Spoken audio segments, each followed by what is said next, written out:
Ela tinha um sonho: cruzar os Estados Unidos em uma van com um namorado e transformar aquela viagem no diário de uma vida. Mas o que nem ela nem a sua família sabiam é que ela caminhava para uma estrada sem volta.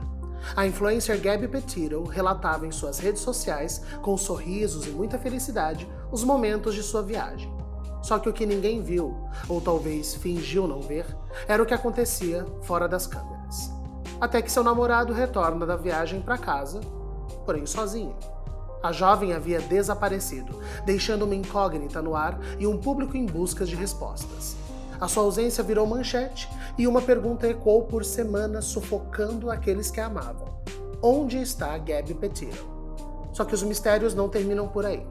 Antes de eu te contar os detalhes dessa história, por favor, não deixe de se inscrever aqui no nosso canal para não perder nenhuma das histórias que nós trazemos por aqui diariamente. E hoje vamos conhecer a história de Gabby Petito no Investigação Criminal Internacional.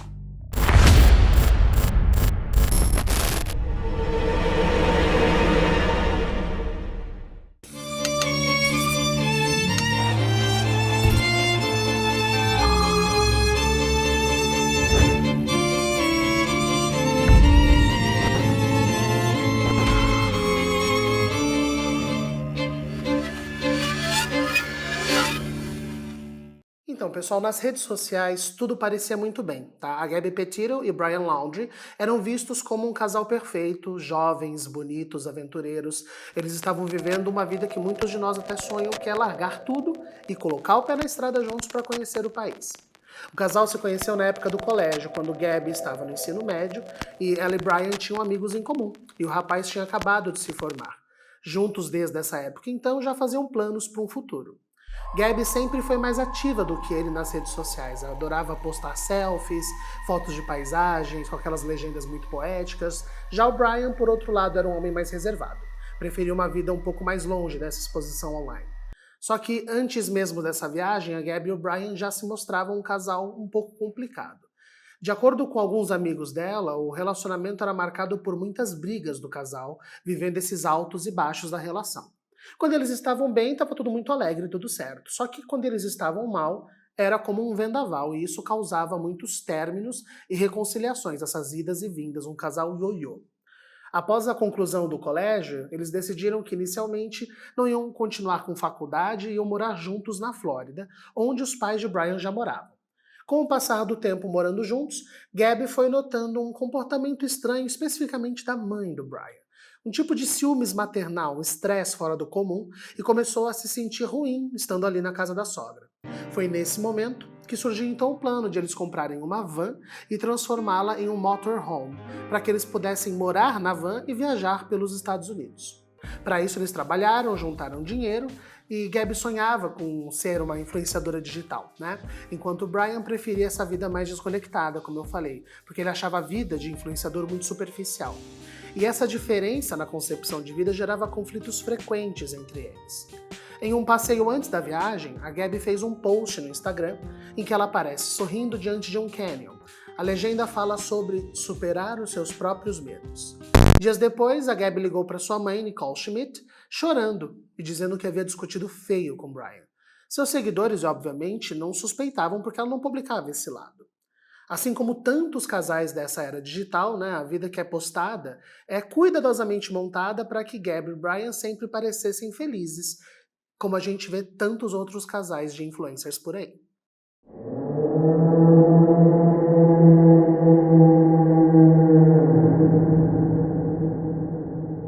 Em 2020, durante a pandemia, Gabby e Brian começaram a planejar essa grande viagem, uma road trip pelos parques nacionais dos Estados Unidos. E depois de meses de preparação, partiram para a viagem em julho de 2021. Antes de cair na estrada, porém, criaram um canal no YouTube chamado Nomadic Static, para poder documentar então todo o processo de viagem através de vlogs. Os bastidores, os momentos a dois, os lugares que eles iriam conhecer. Era o início de uma jornada que parecia inicialmente um sonho do casal.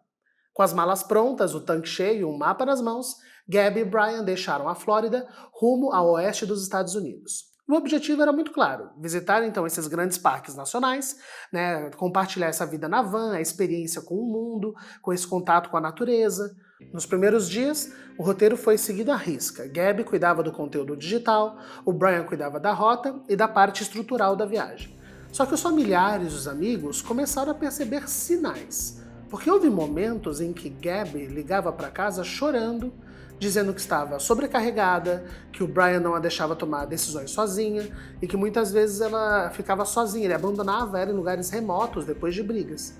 Só que Gabby sempre dava um jeito de suavizar, falar pra mãe: não, mãe, tá tudo bem, a gente só discute como qualquer casal discute.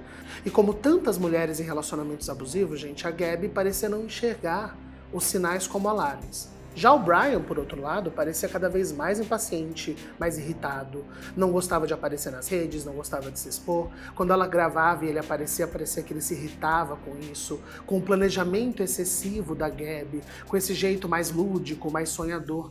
Era como se pro Brian a viagem fosse uma fuga e para ela fosse um projeto, uma realização. Enquanto a estética da viagem era encantadora para quem estava acompanhando, né, para os seus seguidores, o relacionamento dos dois por trás das câmeras ia se rachando. A Gabby passou a ligar cada vez menos para sua família. Às vezes enviava só mensagens curtas, que vamos lembrar também é um comportamento que começa a acontecer em relacionamentos abusivos, da pessoa que está sofrendo esse abuso começar a se distanciar da família. Em algumas mensagens ela parecia até tensa, em outras bastante distante. O primeiro sinal concreto de que algo estava realmente errado veio no dia 12 de agosto, na cidade de Moab, em Utah.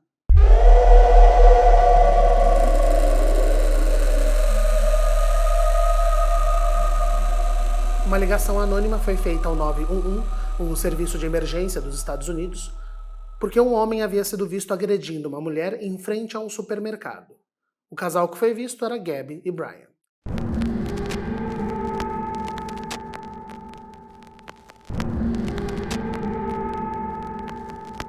Minutos depois, a polícia abordou a van numa estrada próxima. Toda a interação foi gravada por câmeras que estavam acopladas nos policiais. E essa gravação, que viralizou mais tarde, se tornaria uma das peças circunstanciais do caso.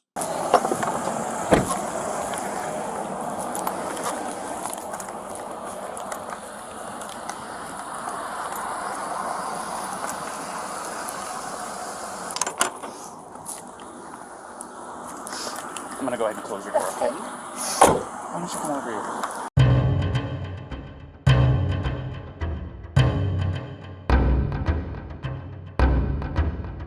Nas imagens, Gabby aparece visivelmente abalada. Ela chora sem parar, respira com bastante dificuldade. Ela fica falando para os policiais que ela que estava atrapalhando o Brian e que o estresse da viagem era tudo culpa dela. Esse comportamento levantou duras críticas nas redes sociais e foi apontado como um retrato clássico, né, de como a gente vê uma vítima de abuso emocional, porque elas tendem a minimizar a violência que estão sofrendo e se responsabilizar pelo que está acontecendo, por todo o conflito, mesmo se elas estão sofrendo algum tipo de violência ou risco físico, por exemplo. Brian, por outro lado, aparece muito calmo nas imagens, fala com clareza, até com certa frieza. Ele minimiza os fatos, diz que não a machucou, que foi um gesto para tentar afastá-la porque ela estava tendo uma crise. Os policiais então decidem separar o casal por uma noite. Gabby ia ficar na van deles e Brian seria levado a um hotel. Nenhum dos dois foi detido. A ocorrência é registrada como um distúrbio emocional e não como violência doméstica. Então, depois desse dia separado, eles se reencontram e a viagem continua, como se nada tivesse acontecido.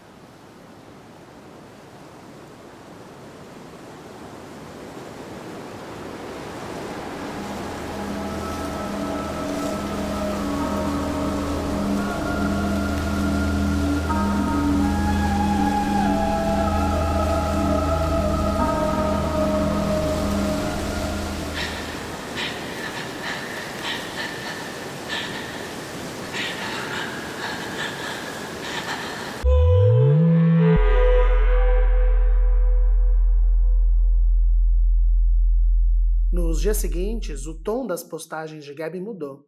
Ela começou a publicar menos, com coisas menos naturais. Uma das últimas imagens publicadas por ela mostra ela sorrindo diante de uma parede de borboletas. Só que os seguidores mais atentos perceberam algo estranho. O sorriso não era o comum que ela colocava em suas fotos. Era como se seus olhos estivessem pedindo ajuda, um sorriso mais vazio, mais desesperado, mesmo sem dizer uma palavra e com uma legenda vaga. Mas os sinais estavam lá. Porém, como acontece tantas vezes, os sinais foram ignorados. E eles seguiram pela estrada. Dentro daquela van, dois jovens cruzando o país lado a lado, porém cada vez mais distantes. O último contato direto de Gabby com a família foi no dia 25 de agosto de 2021. Ela disse que eles estavam em Wyoming, a caminho de Grand Teton National Park. A ligação foi rápida, mas não despertou nenhuma suspeita imediata. Nos dias seguintes, a família recebeu apenas mensagens de texto do celular de Gabby, só que alguma coisa naquelas mensagens estava parecendo estranho, especialmente para a mãe dela.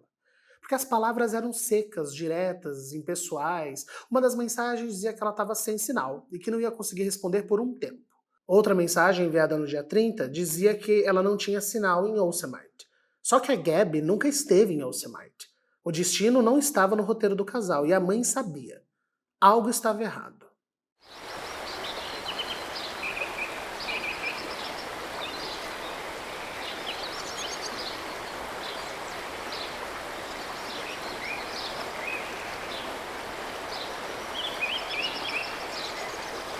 No dia 1º de setembro, as suspeitas de Nicole finalmente se confirmaram, e da forma mais cruel possível. Brian Laundrie, namorado e parceiro de viagem de sua filha Gabby, voltou para a casa dos pais dirigindo a van, sozinho. Sem explicação nem justificativa nenhuma, não falou nada. Gabby simplesmente havia desaparecido, e Brian não disse absolutamente nada ou deu razão do porquê. Para piorar a situação, a família de Gabby só soube disso dias depois, quando tentou entrar em contato com Brian e com os pais dele. E apenas tentaram, porque não tiveram resposta nenhuma, nem dele nem dos pais, dos sogros, no caso da Gabby. Ligações ignoradas, mensagens não respondidas. Foi só no dia 11 de setembro, mais de uma semana depois que Brian voltou para casa, que a polícia finalmente foi acionada e foi aberto um boletim de ocorrência sobre o desaparecimento de Gabby.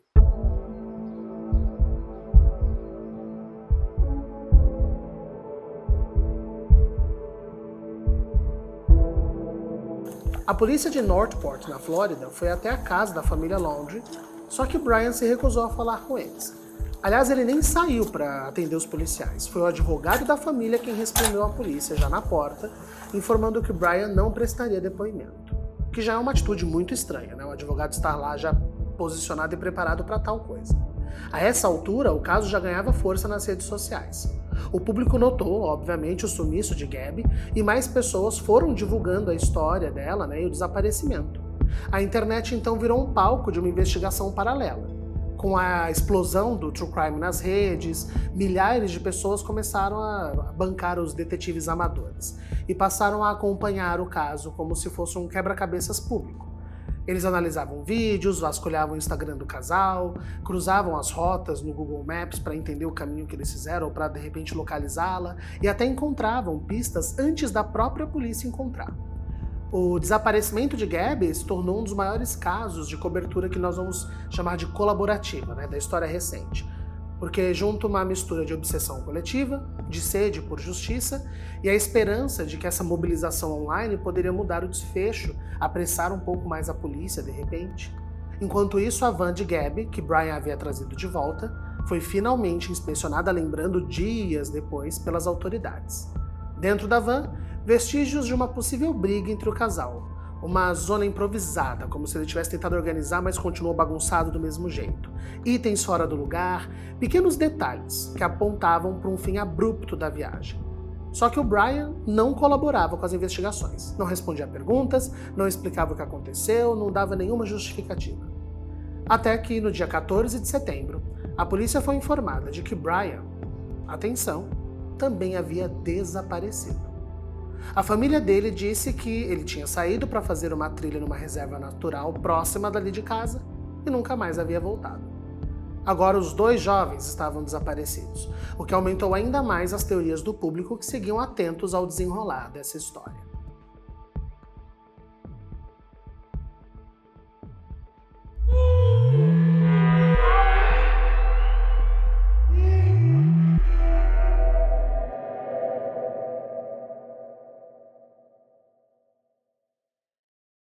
O silêncio dos Laundrie parecia ensurdecedor, não diziam nada nem para a família de Gabby nem para a polícia. E a cada hora que se passava, a esperança de encontrar Gabby viva ia diminuindo, obviamente. Mas a verdade, ou pelo menos parte dela, estava prestes a emergir da terra. O dia 19 de setembro de 2021 seria mais um na busca por Gabby Petito. Equipes vasculhavam a vastidão selvagem de Wyoming, drones sobrevoavam áreas remotas, cães farejadores iam procurando, ou seja, eles usavam todos os recursos possíveis para encontrá-la.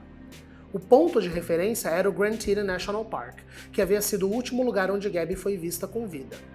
Foi entre as árvores, entre uma área isolada de acampamento chamada Spread Creek, que a esperança virou luto. Um corpo parcialmente enterrado e coberto por pedras foi encontrado. As roupas, a descrição, tudo indicava que o cadáver era sim quem eles buscavam. E 2 dias depois, após exames, foi feita a confirmação. Gabby Petito estava morta. Os exames também apontaram que a causa da morte foi estrangulamento. Os peritos estimam que o corpo se encontrava ali naquele local há pelo menos 3 ou 4 semanas. O país que acompanhou a saga de Gabby Petito agora estava em luto pela morte de uma jovem influencer. A hashtag #JusticeForGabby explodiu nas redes sociais. Milhares ou até milhões de pessoas passaram a sentir como uma perda de uma amiga próxima. Isso viralizou mundo afora. A indignação e a busca por respostas vinham na mesma quantidade, obviamente. O principal suspeito, você aí já deve ter deduzido, né? É o Brian Laundrie, que continuava, por sinal, desaparecido. Ele estava sendo procurado por agentes federais, por agentes locais, obviamente pelos entusiastas e investigadores da internet, caçadores de recompensa, todo mundo queria encontrar esse rapaz.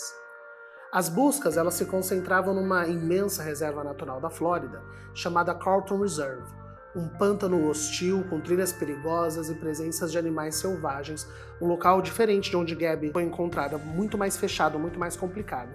E isso dificultava muito mais as buscas. A busca durou dias, depois semanas e nada de Brian. O silêncio se prolongava e o público não entendia a atitude dos pais do rapaz, que não estavam ajudando. Afinal de contas, eles sabiam de algo? Por que só o advogado estava se pronunciando? A conduta da família do Brian virou alvo de uma revolta pública. Muitos começaram a acusá-los de obstrução de justiça ou pelo menos de estar acobertando o Brian desde o início. Ao se recusarem a colaborar com a polícia e manter esse silêncio absoluto, aumentou-se ainda mais as suspeitas de que aquele casal sabia mais do que estava falando. O comportamento foi interpretado por muitas pessoas como sendo muito frio, comportamento calculado e muito indiferente diante do desaparecimento de Gabby e que continuou assim depois que ela apareceu, tá? E isso virou alvo de investigações paralelas nos tribunais e nas redes. Mais de um mês após o início das buscas por Brian, em 20 de outubro de 2021, finalmente uma resposta. No coração do Myakkahatchee Creek Environmental Park, em uma área que antes estava alagada, agentes do FBI encontraram restos humanos ao lado de uma mochila e um caderno que eram pertencentes a Brian. Os ossos estavam parcialmente submersos, espalhados, deteriorados. A confirmação foi feita por exame dental. Era sim, o corpo de Brian Laundrie. Ele estava morto e a causa? Suicídio por ferimento de arma de fogo na cabeça.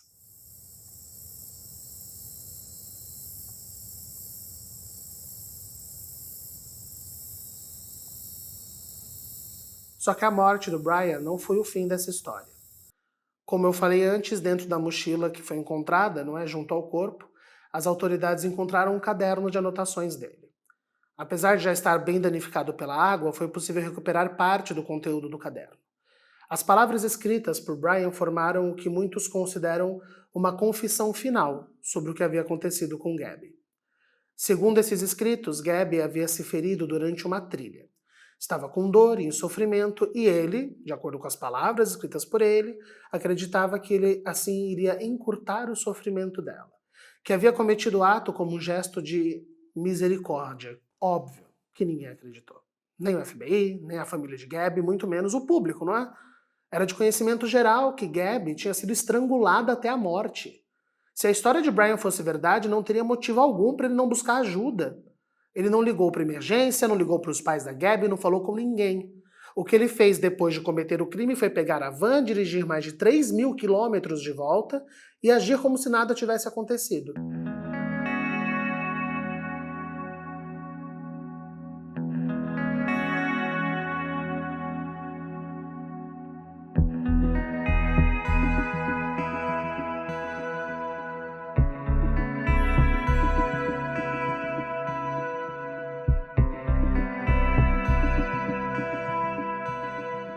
Gabby foi enterrada em Nova York sob o peso do luto nacional. Milhares de pessoas compareceram ao seu funeral, só que a história não foi esquecida. Brian também foi enterrado, em silêncio, sem cerimônia pública, sem despedidas.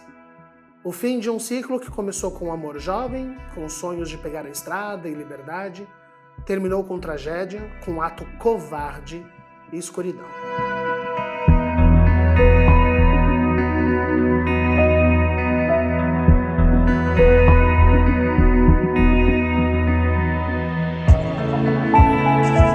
Um dos grandes impactos causados por esse crime foi a criação de uma nova lei, chamada Lei de Gabby Petito, que exige que a polícia que investiga incidentes de violência doméstica realize uma avaliação de quão perigosa é aquela situação.